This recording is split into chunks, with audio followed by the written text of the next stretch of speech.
Hello mga kasangkayan.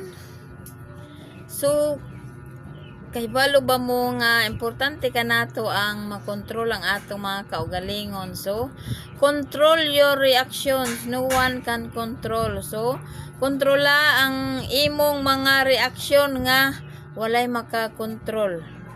So, walay makakontrol sa atong mga reaksyon kundili mismo ang atong kaugalingon. So, self-control ang kailangan. So, brothers and sisters, kontrolo nato ang atong mga reaksyon kay aron way samok. So, Proverbs 25 verse 28, ang usa ka tawo nga walay pagpugong sa kaugalingon samak sa usa ka syudad nga giguba, gibiyaan og walay mga paril. So, mauni.